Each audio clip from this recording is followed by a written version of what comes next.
uno cree lo obvio que si vamos a hacer una constitución con constituyentes queremos personas buenas, pero realmente lo que queremos es personas imparciales. Si tú estás en un juego y tienes un referí, ¿tú quieres un referí bueno o un referí imparcial? Yo prefiero un referí imparcial que no tenga nada, ni un interés en cómo termina el juego. Si es imparcial, no tiene ni un interés de por medio para tirar el juego de un lado u otro. Así que va a ser llamada en general mucho mejor que una persona, entre comillas, buena, pero con un interés de por medio, que sea su puesto, o sea su partido, o sea lo que sea, y bueno, tiene un interés en que uno gane. Así que ese sería el problema. Si realmente no es bueno. Perfecto, Miguel Herros desde Houston, Texas. Miguel, gracias por acompañarnos aquí en Radio Ancon, un miércoles más en Estructuras para Crear Justicia. Bueno, Miguel, oye, ¿cómo te encuentras? ¿Cómo te encuentras? Aquí emocionado, pensando en tantas cosas, tú sabes. Pero la verdad es que no me puedo quejar. Todo marchando hacia adelante. Así que todo lo que uno puede pedir, Dios Y mediante. por supuesto que es importante. Oye, acá estamos ya en la cuenta regresiva, 19 de junio. Quedan prácticamente 11 días para la salida de un gobierno. Ya el tema político ahorita es como que todo lo que viene, los salientes ya sabemos que casi nada se va a mover, si es que ya todo se detuvo hace un buen rato. Eh, y hay una gran expectativa de todo lo que va a suceder. Sí, cada quinquenio pasamos por esto. Y una de las desgracias es, como estabas diciendo, cuando se acaba un término y comienza el próximo, se va alentando los procesos políticos y gubernamentales. Así que le pega un poquito a la economía mientras que una nueva administración viene, comienza a aprender todo lo que tienen que hacer. Ocurre en todos los países, pero quizás en nuestros países un poco más porque de repente cambia todo, no solamente los mandos altos, pero los medianos y tarde o temprano hasta los bajos. Así que todos aprender a la misma vez cómo hacer lo que se tiene que hacer, ¿no? Así que Claro, porque por lo menos en nuestro modelo, que todo el mundo, o sea, por lo que tú decías, legislativo nuevo, ejecutivo nuevo, bueno, por no, dicha no judicial tenemos ahora sí. un judicial nuevo cada 5 años, Sí, eh, pero es como que todo se vuelve a reiniciar y no sucede, por lo menos donde estás tú, allá tienen las midterm, ¿no? Que mientras sí, que cada escogen 2 años presidente, cambian aquí. exactamente, también hay un cambio, y no de todo el legislativo, sino una parte. Así que eso Sí. permite cierta continuidad En el en. legislativo, es verdad, y en el ejecutivo, el porcentaje, casi el 96, 97%, siempre son los mismos. Independientemente de quién tome las riendas del poder, se mantiene las mismas personas. Así que esa es una diferencia grande. La gran mayoría de las personas, como son las mismas, saben lo que están haciendo y simplemente es nuevos dirigentes con una idea nueva, quizás cómo llevar la administración de una u otra institución, pero los que tienen que implementar la política siguen siendo los mismos, así que saben lo que están haciendo. O sea, no es un asunto como que porque ahora lo que ha pasado en el último mes, por lo menos desde que empezó esa transición oficial el 3 de junio, ha sido puras reuniones en donde se están tratando de poner o empapar con la situación actual, qué deja el gobierno, qué queda por hacer, qué no se hizo, qué no se ejecutó. Todo eso es tiempo también que ahora le va a tocar el 1 de julio volver a hacer un proceso inductivo y ver cómo se adapta a la situación.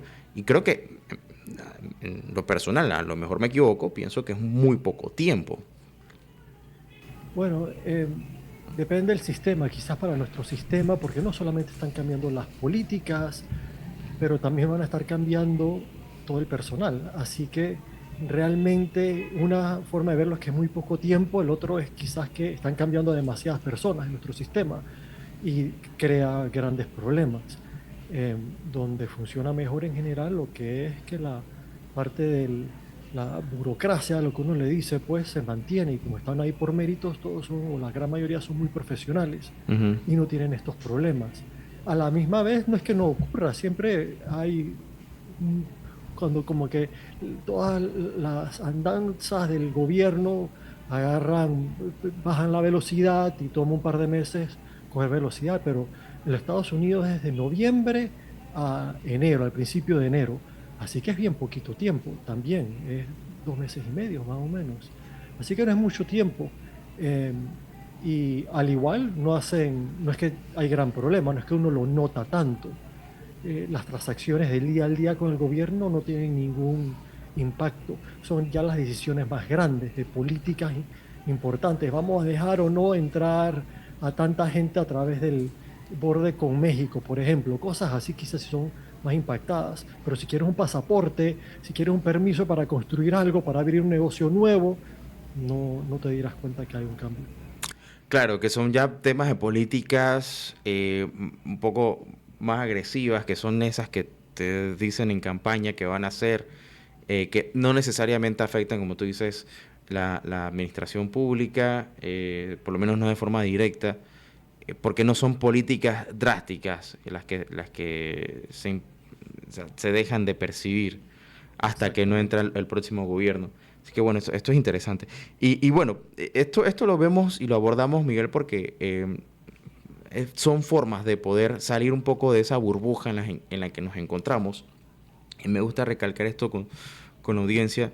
El hecho de que tú hayas hecho por muchos años un estudio en donde pones en comparación nuestra constitución y las de América Latina en general, pero tomas como referencia la nuestra, porque bueno, tú eres panameño, así que mejor que la constitución propia, y buscas mirar cómo le han hecho otros países que tienen sistemas económicos más desarrollados, las sociedades son un poco más colaborativas, las estructuras son mucho más fuertes, no se ven esas desigualdades que se aprecian por lo menos en Panamá, que es uno de los países más desiguales del mundo.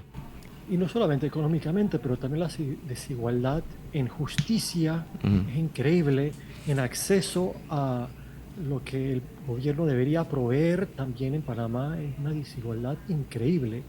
Y al final del día, ¿qué hace una constitución buena? Que facilite la cooperación social. Es realmente lo que uno estamos haciendo y quizá la finalidad es defender la dignidad humana y mientras más aleje de esa meta, pues entonces se puede decir que hemos organizado al gobierno de una forma no tan buena como se podría. No hay perfección, pero hay sistemas mucho más perfeccionados que el de nosotros. Primero, el problema es que debes habilitar al gobierno para que controle a los gobernados y después debes forzarlo a que se controle a sí mismo. Ese es el problema. Le estábamos dando poder a un grupo y es como el inminente peligro del canto de las sirenas con Ulises. Saben que vamos a pasar por ahí. Y bueno, una vez, bueno, vamos a ser fuertes, lo vamos a hacer bien y de repente ves que todo el mundo se comienza a saltar el barco. Ujú. Ulises, bueno, atenme al mástil y le vamos a ponerle cera a los marineros, ¿no? Y así que esa es la estrategia que usan los americanos al final del día.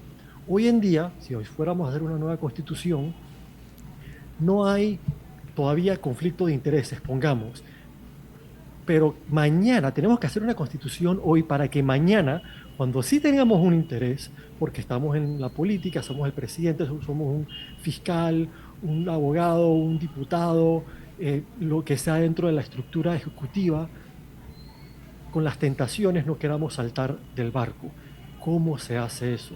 Y esa es la parte que realmente, y especialmente si se va a dar tarde o temprano una constituyente en Panamá, tenemos que tener en cuenta y en mente cómo no solamente organizar el gobierno en la estructura, pero también cómo se hace el cambio. ¿Qué, qué uno puede hacer para facilitar que la probabilidad que salga algo bueno de una constituyente sea mayor? Y hay diferentes formas de hacerlo. Y unas que prácticamente te dicen que no va a salir nada bueno, es muy improbable, y otras que realmente te dan una oportunidad. Y es un tema bien importante y creo que vale la pena abordar.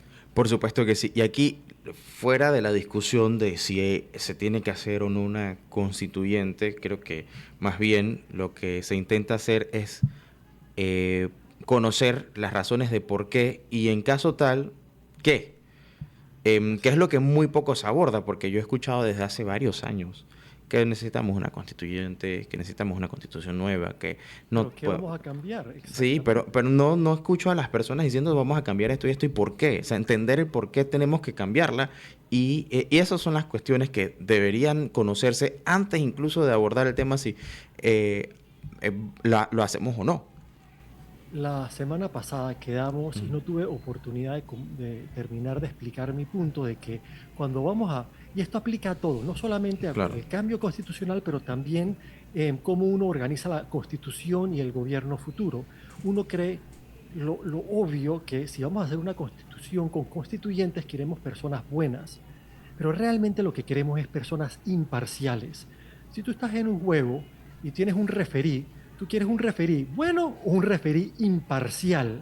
Yo prefiero un referí imparcial que no tenga nada, ni un interés en cómo termina el juego. Si es imparcial, no tiene ni un interés de por medio para tirar el juego de un lado u otro. Así que va a ser llamada en general mucho mejor que una persona, entre comillas, buena, pero con un interés de por medio, que sea su puesto, o sea su partido, o sea lo que sea, y bueno, tiene un interés en que uno gane. Así que ese sería el problema. Si realmente no es buenos o malos, es parciales o imparciales. Ahora la pregunta es, no solamente cómo creamos un gobierno donde los diferentes estamentos estén compuestos por personas imparciales, y una persona imparcial no es una idea mental, es una posición en la que se encuentra la persona, que no depende de otros, que no tiene un interés de por medio contrario al interés común. Eso es lo que hace una persona imparcial. Si fuésemos a cambiar la constitución, digamos, hay dos modelos que son los que se hablan mucho en Panamá. El dictatorial, que muchas veces le dicen originario en Panamá, y la convención constituyente, que le dicen en Panamá la paralela. Eh, en uno, el dictatorial, tienen el poder ilimitado las personas que van a cambiar la constitución. No solamente de escribir una constitución, pero también son los jueces, son el ejecutivo y son el legislativo. Así que ellos hacen la ley, pero al momento que tú puedes hacer una ley, vas a tener personas que están interesadas que esas leyes sean hechas para beneficiarlos a ellos inmediatamente. Y vamos a comenzar a cambiar todas estas leyes. Así que ya tú tienes a personas buenas al principio, pronto esos van a ser cambiados por los malos y después los malos por los peores. Entonces, ¿qué es lo que uno hace normalmente? Uno divide. Oye, no es que solamente el que hace la ley que no la pueda aplicar también. Así que por lo menos hay una distinción entre personas. No es que yo hago la ley y después yo la aplico. Y yo soy el juez de cómo la aplico yo mismo. ujú, Una división. Y después no solamente dividir, pero también separar el poder. Porque pueden ser tres personas diferentes, pero como hemos hablado tantas veces, si todas son del mismo partido o una controla a los demás, no hay separación de poder. Adentro de la convención tiene que ser igual. Mientras menos conflictos de intereses tengan estas personas, van a poder ser más imparciales. Pero incluso en un legislativo, no es que todos van a ser simplemente personas que no tienen interés en absolutamente nada, nada más en el futuro del país. Van a tener intereses de por medio, porque unos van a ser banqueros, otros van a ser importadores, otros van a ser productores, y todos van a querer, cuando están armando una constitución, y bueno, probablemente la mayoría van a ser personas de industria, así que no es que va a ser en general el, el pueblo el que va a estar, van a tener intereses de por medio. Así que, así es como han hecho la mayoría de las constituciones estadounidenses, como estructuran sus constituyentes, es que son elegidos. Tú tienes la oportunidad de elegir a diferentes personas que tienen diferentes intereses y se contrarrestan, se contrapesan. Eso es realmente lo que se llama el contrapeso. Todos tienen el mismo poder, pero tienen que, para escribir algo, más por lo menos el 50%. Así que ya vas contrapesando intereses que están en contra cada uno. Uno será el banquero, otros son los deudores. Cada uno quiere jalar hacia su lado y terminan en el centro. Digamos, esa es una de las características que usan. Otro es, tú no quieres que un partido tenga la mayoría, por ejemplo, que también sería un gran problema.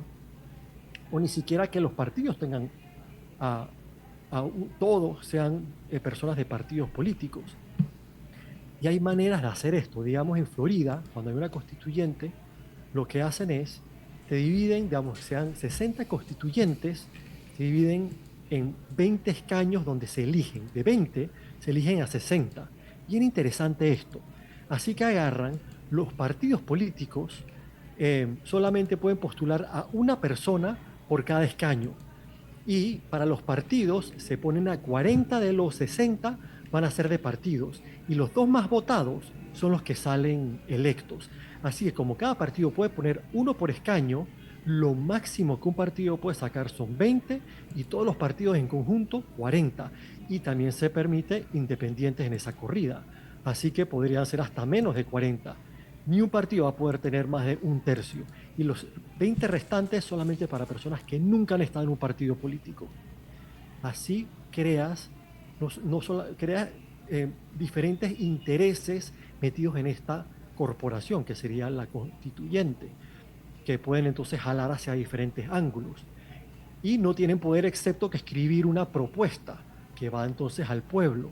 Así que no es que pueden darse beneficios directos a ellos y la gran mayoría de las constituciones no lo dejan que formen parte del gobierno hasta 4 años después. Así que ni siquiera es que ellos van a poder ser parte del gobierno, van a ser otros. Así que menos interés tienen en hacerlo mal necesariamente. Ahí vas creando la posibilidad de que quieran hacerlo bien porque son imparciales. Esa es una mitad. La otra mitad entonces es educarlos para que sepan cómo hacerlo bien. Ahora, Personas educadas. y en ese sentido, porque la otra parte es cómo evitas que estas personas se vean también influidas por actores externos que puedan, digamos, proporcionar algún tipo de soborno, porque eso va a existir. Muy buena pregunta. Y es bien interesante cómo funciona esto. En los Estados Unidos quizá la parte de soborno es un poco menos eh, impactante porque ya hay independencia judicial y todo lo demás, así que si se dan cuenta todos terminarían presos. Pero incluso en un país como Panamá, donde no hay tanta fortaleza y quizás hasta ciertos actores van a tener control, como hoy en día, de la justicia, lo que ocurre es esto, y esto es game theory 100%.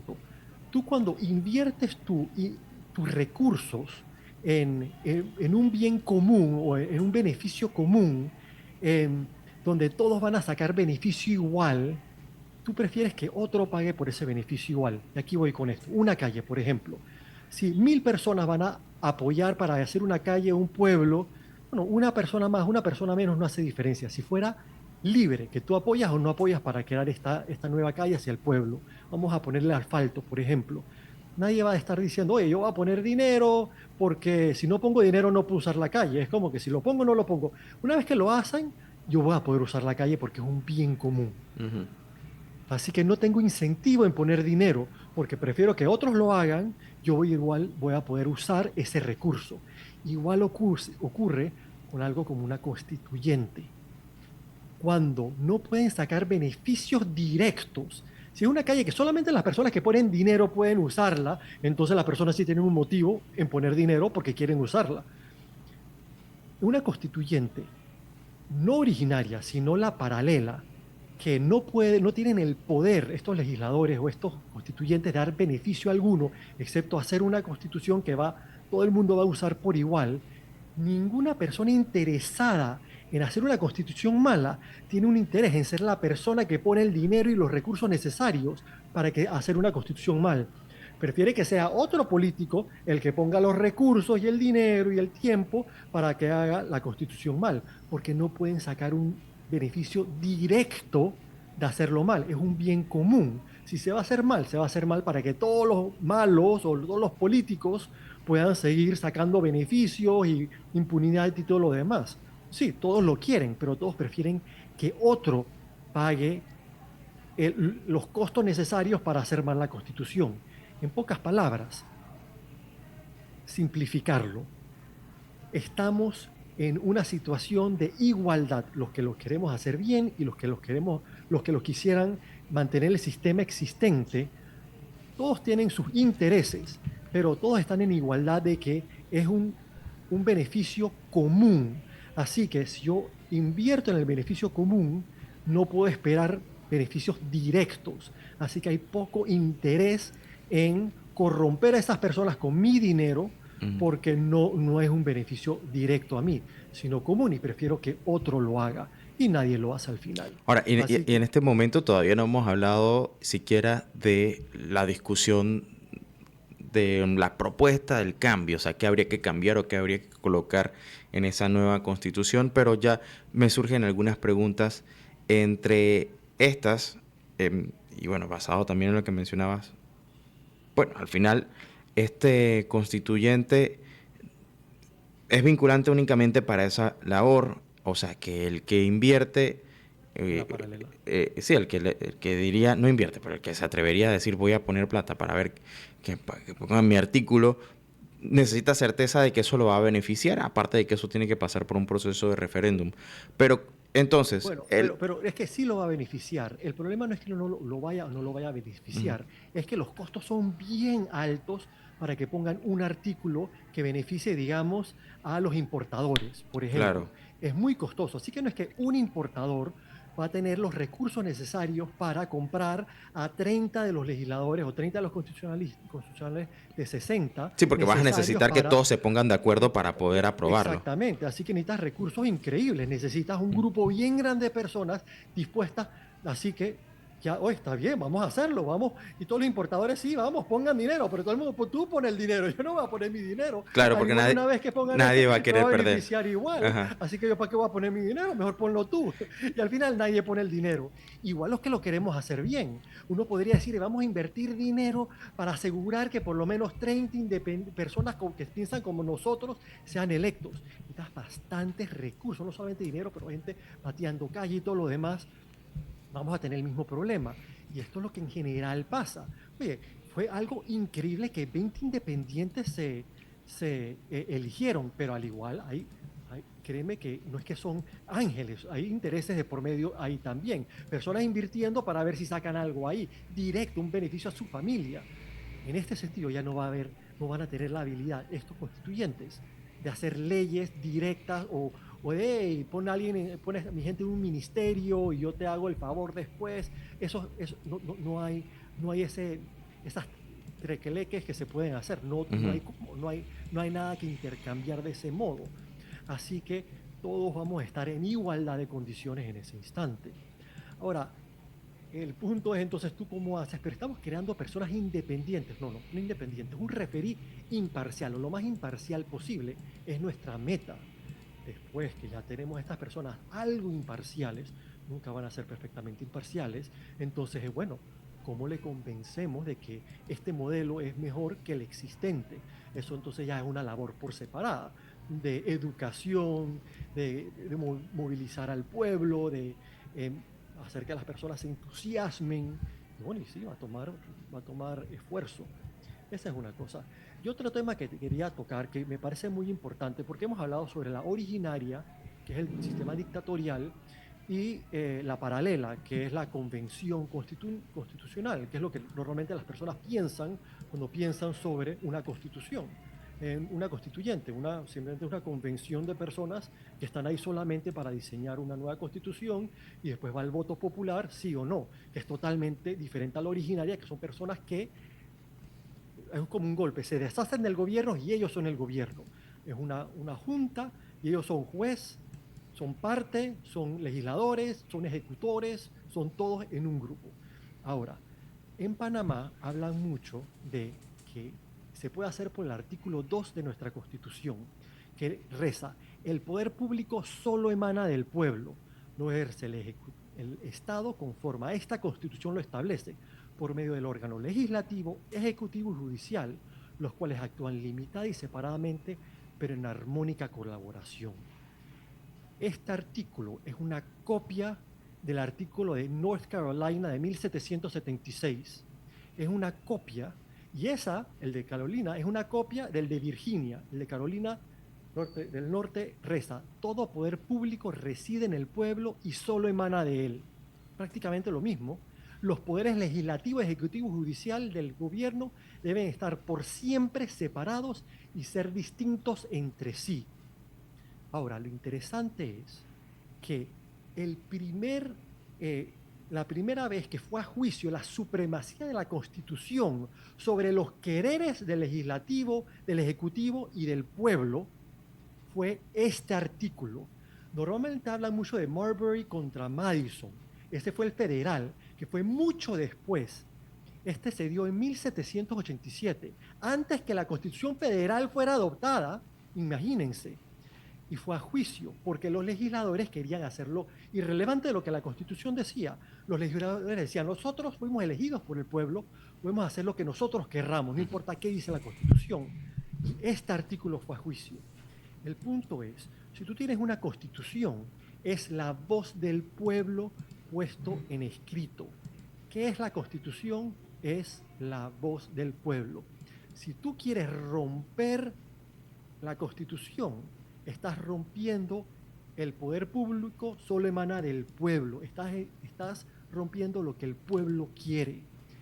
El artículo número 2 de Panamá no quiere decir que el pueblo puede romper la Constitución cuando le da la gana. La puede cambiar según los criterios que la Constitución dice cómo se cambian.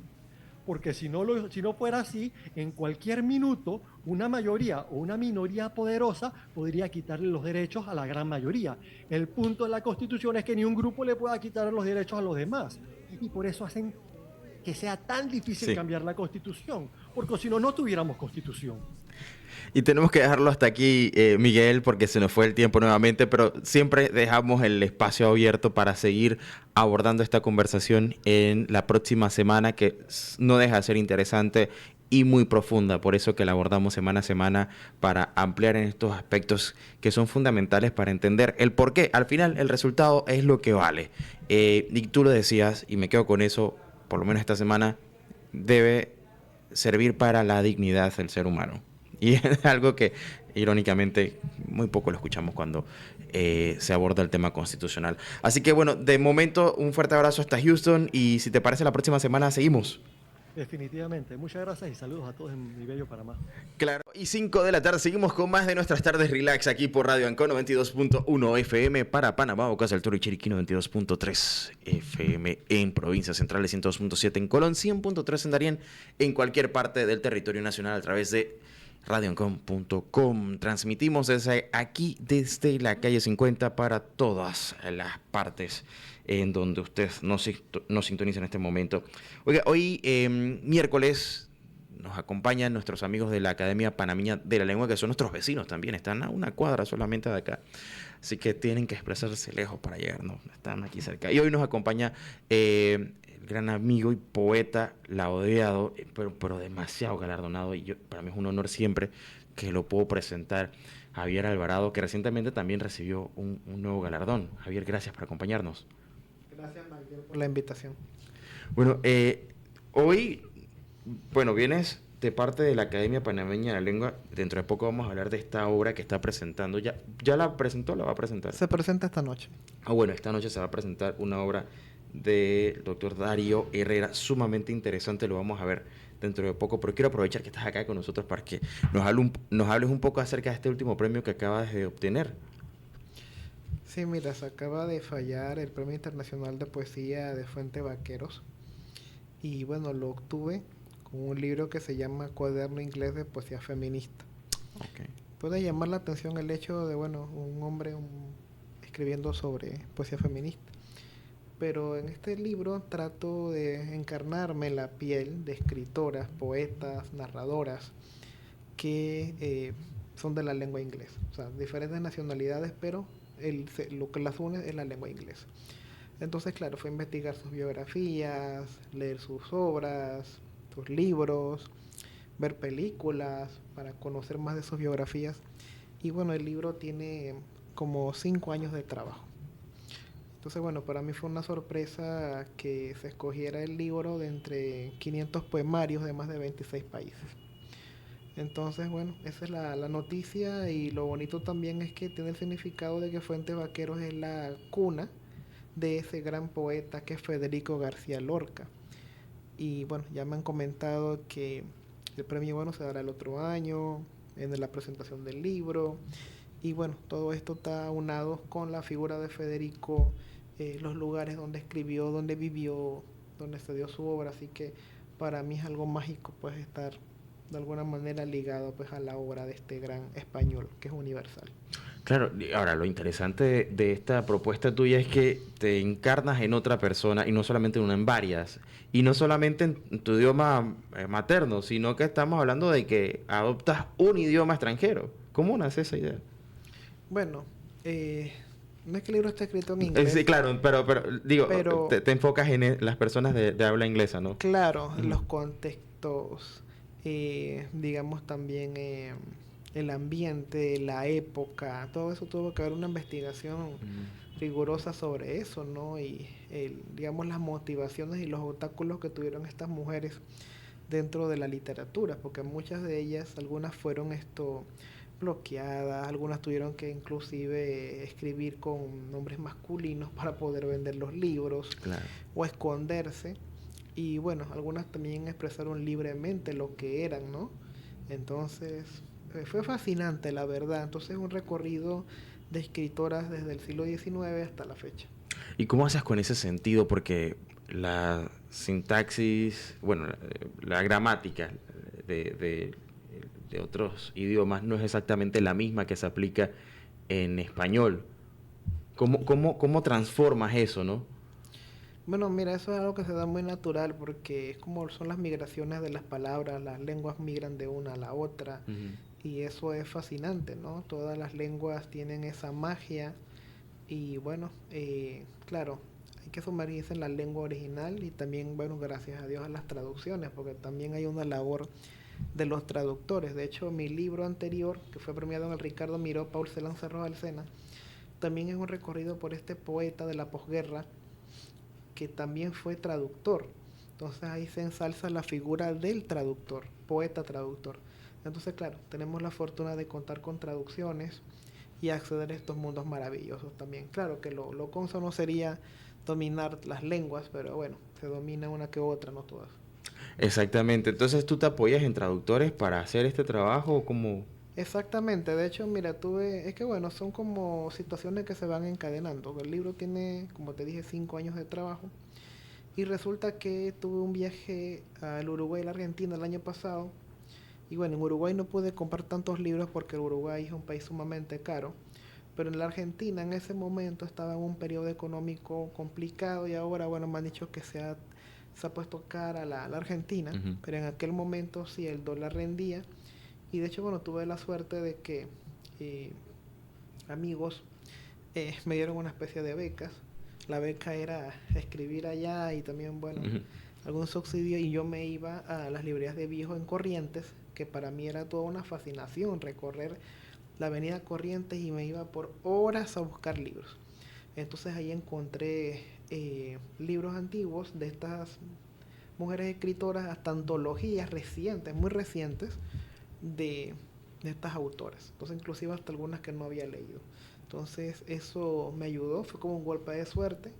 Leí todo eso, escribí algunos poemas a principios de año y bueno, lo mandé al concurso y aquí está el resultado. Y te tratas de encarnar en la... Porque son distintos estilos también. O sea, el trabajo no solamente es de la interpretación, sino también de adaptar cada estilo. O sea, y buscaste adaptarte al estilo de cada una de las... Correcto. De hecho el libro está escrito desde voces femeninas, no solamente a una, sino la voz de cada una de Ujú. ellas. Y creo que el sujeto hombre no se nota tanto en realidad, porque sí, traté de encarnar voces femeninas. Es un libro polifónico, ¿no? Claro. Y bueno, escritoras que están allí, ahí tenemos por ejemplo a Virginia Woolf, tenemos a Sylvia Plath, las hermanas Brontë, Anne Sexton, Elizabeth Bishop, Edna de Vincent Millay, Sarah Tiasdale, eh, también tenemos a Carol Ann Duffy, a Margaret Atwood, a Doris Lessing. O sea, son mujeres de diferentes épocas y de diferentes contextos. ¿Y cómo te venía esa inspiración, no? Me imagino que basada en la vida, tú imaginabas sus vicisitudes, sus días, día a día, cómo se enfrentaban a esos retos. Mira, yo creo que a veces, bueno, hay libros que te tocan y Ujú. hay también historias que te tocan. Y bueno, todas las personas tenemos diferentes situaciones de vida Y creo que, bueno, a veces los escritores tienen situaciones y contextos difíciles y, bueno, uno se solidariza con esos escritores de alguna manera u otra. Entonces, digamos que yo leyéndolas a ellas, reconocía pues un gran verbo, reconocía las grandes obras que han dejado.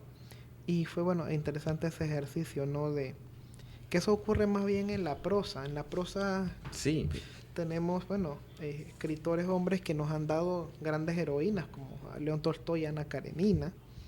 Eso es un ejemplo, ¿no? Y Cervantes, ejemplo, de Dulcinea del Toboso.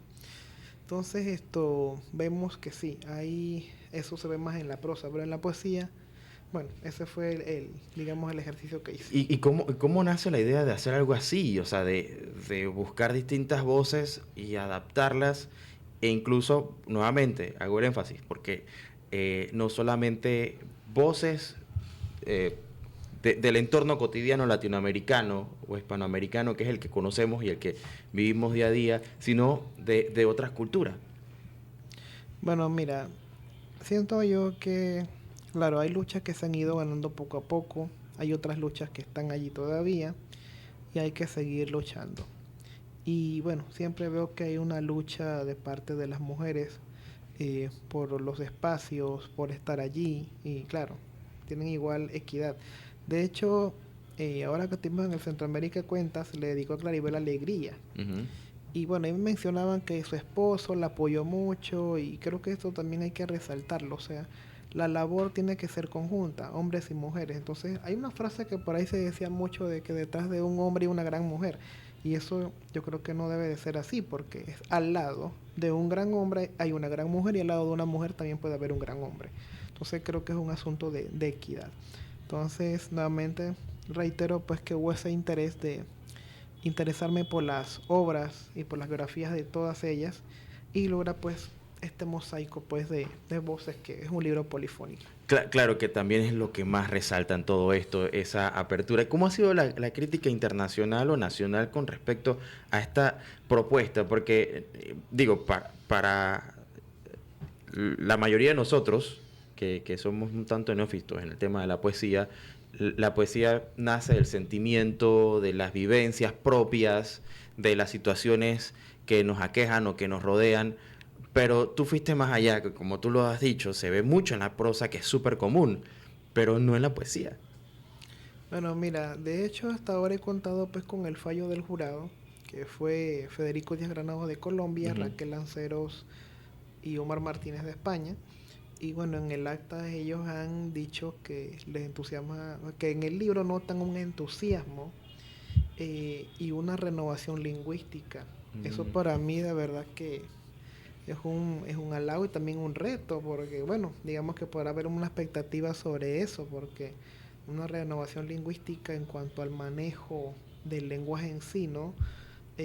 Puede ser quizás sí un libro diferente en todo lo que he escrito. Así que bueno, vamos a ver qué expectativa hay cuando salga el libro. Claro que sí, y ahora que hablas de la expectativa y cuánto sale, ¿hay fecha? ¿Cuándo vamos a poder nosotros tener acceso al mismo? Bueno, el libro, esto como tal, se va a lanzar al mercado en el primer semestre de 2025. Así que queda un año, digamos, para esa preparación, para todo. Así que bueno, a esperar, Dios mediante.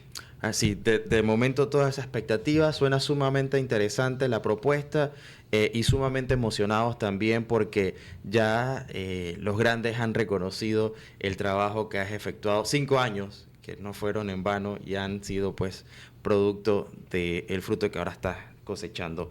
Y claro, aquí tienes que venir a presentarlo, ¿eh? Así que aquí está más que abierta el espacio Ah, para muchas cuando quieras gracias. venir. Muchas gracias. Y pero bueno, Javier nos acompaña hoy por parte de la Academia Panameña de la Lengua, así que no queremos tampoco, no queríamos desaprovechar el momento para hablar acerca de este gran premio que no habíamos tenido la oportunidad tampoco de conversar sobre el mismo. Así que, pero vamos ahora sí a lo que teníamos preparado. Esto que tengo aquí, si están en cámara, es una obra que se llama Darío Herrera, dice obra reunida, ¿no? Que está presentando en la colección Camino al Centenario, la Academia Panameña de la Lengua. Esta noche tiene la presentación. Háblanos un poco acerca de esto. Correcto, mira, esta presentación es hoy a las 7 de la noche. Están cordialmente invitados a la Academia Panameña de la Lengua. Y te cuento, hay que primero mencionar el personaje. ¿Quién fue Darío Herrera? Darío Herrera es un gran escritor panameño que vivió la época del modernismo. En esta época estaban Rubén Darío, Leopoldo de Lugones, José Santos Chocano, grandes escritores. Y Darío Herrera también escribió poesía, pero también tiene el privilegio de ser el primer panameño que publicó un libro de cuentos en el año de 1903 en Buenos Aires. Yo tengo aquí la edición Príncipe, la primera edición, que se va a exhibir esta noche en la Academia. Wow. Y este libro está considerado como una de las joyas del modernismo de las cumbres. Era un gran estilista, un gran prosista. Entonces vemos aquí un manejo del lenguaje delicado, selecto, de gran hondura, y fue un personaje que fue también diplomático. Y he tenido yo la oportunidad, sin proponérmelo, de estar en los contextos donde él estuvo. Él estuvo viviendo un tiempo en Buenos Aires, donde publicó Horas Lejanas, estuvo viviendo en el Callao, en Lima, en Perú, y murió en Valparaíso, en el puerto de Valparaíso. Así que bueno, este panameño, digamos, de buena manera u otra, he estado yo en esos lugares. Y claro, hay una atmósfera eh, cargada pues de mucho simbolismo, ¿no? Y creo que esta colección, Camino al Centenario, pretende pues rescatar precisamente nombres de grandes hombres, de grandes mujeres que han dado un aporte a la literatura panameña. Esto ha surgido dentro de, digamos, la administración del doctor Aristide Arroyo. Contó también con la investigación de la becaria Rita Franco García, la profesora Margarita Vázquez, también revisión de estilo por parte de Nicole Mendoza, de parte también de Manuelita Núñez. Y bueno, el libro ha recogido una serie de ensayos y testimonios de diversos autores. Te puedo enumerar algunos. Rodrigo Miró, Rogelio Sinán, Wow. Más Enrique Jureña, Aristides Martínez Ortega, Ricardo J. Bermúdez, Guillermo Andreve, Valder Moen, Yolanda Camarano, Samuel Luis Arango, Daniel Valen, Concha Peña y el padre de los periodistas en Panamá, Gaspar Octavio Hernández. Entonces, imagínate, ellos han abordado diferentes aspectos. Se han abordado aspectos de lo humano, como era su personalidad, y también lo literario. Y de hecho, también quiero mencionar también un estudio que se hizo, una tesis doctoral de Gloria Luz de Mosquera de Martínez, que ella, bueno, fue, digamos, una de las pioneras en España de resaltar la figura de Darío Herrera. Y de hecho, bueno, el jurado le dio la calificación de sobresaliente, y ella rescató algunas cartas del archivo Rubén Darío. Entonces, por ejemplo, quiero mencionar algo que para mí me pareció muy noble, ya visto con años después, donde Rubén Darío le decía a Darío Herrera que le mandara un inédito para una revista. Y Darío Herrera le contesta: apreciado maestro, me ha pedido usted un inédito, pero tengo primero el compromiso de mandarlo a Panamá. Déjeme ver el tiempo, déjeme ver las posibilidades, pero quiero que usted esté anuente a eso. Entonces me digo yo, que Rubén Darío le pida un texto y él dice que primero era el que tenía que llegar a su patria, es algo loable. Y bueno, hay mucho que rescatar, mucho que decir sobre este personaje que un poeta emblemático, un prosista magnífico. Y yo creo que bueno, podemos digamos, con esto nuevamente traer su nombre a la palestra, rescatarlo para las historias de la literatura, y que Panamá se dé cuenta de que hubo un gran escritor en el modernismo. Aquí debería haber un parque a Darío Herrera, una calle a Darío Herrera. Así que bueno, vamos a ver el impacto de esto, y eso se va a presentar esta noche. Junto con este libro que tiene la misma edad que la República de Panamá, ¿no? Sí, Horas Lejanas se publicó en 1903 y tiene la edad de nuestra república. Entonces, es un ícono, porque es el primer libro de cuentos publicado por un panameño. ¿Qué planteaba en ese momento Darío Herrera? Porque estamos hablando de que todavía estaba en un contexto bastante, digamos, conflictivo desde el punto de vista económico y político. Bueno, mira, Darío Herrera, curiosamente, eso se va a dialogar esta noche. Él viene, digamos, de una personalidad donde él arrastra visos del romanticismo. Era un hombre enfermizo, un hombre que en su literatura hablaba de mujeres enfermas, de amores imposibles, pero con la maestría y el estilo del modernismo. Entonces hay una fusión de romanticismo con modernismo. Entonces, claro, aquí, por ejemplo, vemos los personajes, son personajes que sí, que son enfermizos, algunas mueren, y vemos ese sentido trágico de la vida. Pero la maestría en lo que es el lenguaje, el tratamiento, es totalmente modernista. Entonces, hay una fusión allí, ¿no? Entonces, es ver ese contexto y ver cómo la literatura, ¿no? Es reflejo de una época, reflejo de un pensamiento, de un hombre sensible, y él murió relativamente joven. ¿Qué edad tenía? Bueno, Darío Herrera, a ver, mira, aquí, él, 1870-1914. Entonces, Tenía unos 44 años. sí, murió relativamente joven. Bueno, sí, murió bastante joven, pero a mí lo que me llama bastante la atención también, él era discípulo de Rubén Darío, Darío Herrera. Acuérdate que, bueno, digamos, Rubén Darío fue el, el maestro que abarcó el modernismo. Y claro, se leía a Rubén Darío y lo veían como el maestro, el símbolo a seguir, así que indirectamente sí, había Esa una influencia. influencia de Ujú. Rubén Darío sobre el resto, ¿no? Y claro, ya después se fueron sumando y su obra, bueno, esto tiene sí la influencia de Rubén Darío. Ahora también, otra cosa que hay que Mm. resaltar nuevamente es la figura del traductor. Darío Herrera también fue un traductor exquisito. Tradujo a Paul Verlaine y fue el primer traductor de la balada de la cárcel de Reading de Oscar Wilde. Él, Sí, como en español. en español, correcto. Wow. Entonces era un hombre que dominaba otras lenguas y también tenía el prodigio de la traducción. Entonces también queremos rescatar esa faceta de que era un hombre leído, un hombre instruido, un hombre de mundo. Un hombre que definitivamente vale la pena presentar, recordar y, bueno, hablar sobre el trabajo que hizo y sobre todo porque el primer libro de cuentos de un panameño publicado se da en 1903 y es el de Darío Herrera. Correcto. Así que hoy es abierto ese evento. Claro, sí, hoy es abierto y claro, ahí tenemos para los asistentes, lo que quieran, esto se les va a obsequiar el libro. Wow, así que, oye, esto está bueno porque muchas personas pasan por acá diariamente por calle 50 y ven, bueno, nunca he visto la reja abierta, la al frente. He entrado por atrás, por la otra entrada, pero es totalmente abierta al público, la academia, y es bueno que las personas sepan que tiene esa apertura.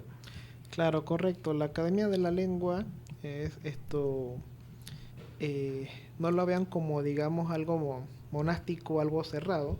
La Academia Panameña de la Lengua tiene como función también orientar al público en cualquier duda lingüística, cualquier duda literaria, y también nosotros convocamos eventos de estas dos vertientes, culturales, lingüísticas, literarias, y eso es para el público, o sea, tenemos que darnos pues al país. Oye, muchísimas gracias por esa invitación. ¿A qué hora? A las 7 de la noche. A las 7 de la noche. Aquí en calle 50 es una casa con una arquitectura villavistina, de color amarillo, está en toda una esquina, tiene el busto, que creo que es el de Andrés Bello, si no estoy Andrés mal, Bello, el correcto. que está al frente, es una casa muy bonita. Bueno, a 2 cuadras de Radio Ancón. Estamos aquí nosotros, diagonal al Panafoto, así que usted nos encuentra aquí en Radio Ancón, 2 cuadras más adelante. Se encuentra a su mano izquierda, en una esquina, la Academia Panameña de la Lengua. Así que, imperdible. Imperdible y bueno, estamos desde ya arrancando motores para celebrar el centenario. Por supuesto que sí. Oye, muchísimas gracias y enhorabuena nuevamente por ese galardón internacional, siguiendo dejando pues al país en alto. Eso es sumamente importante y en Panamá hay buena literatura, hay buenos literatos y hay que seguir hablando de eso y de todo lo que se ha venido haciendo. Y yo quiero agradecer también nuevamente a la Academia Panameña de la Lengua porque cuando yo les dije, tengo este proyecto de poner abrir las puertas para que puedan hablar sobre lo que están haciendo. Nunca dijeron que no, es más, se han ofrecido abiertamente a poder hablar y promover más de todas sus actividades. Así que gracias a ti y a todos los de la academia, a Rita también, que todas las semanas ahí está coordinando los invitados. Así que bueno, un abrazo y será hasta una próxima ocasión, Javier. Gracias, Matiel, por el espacio.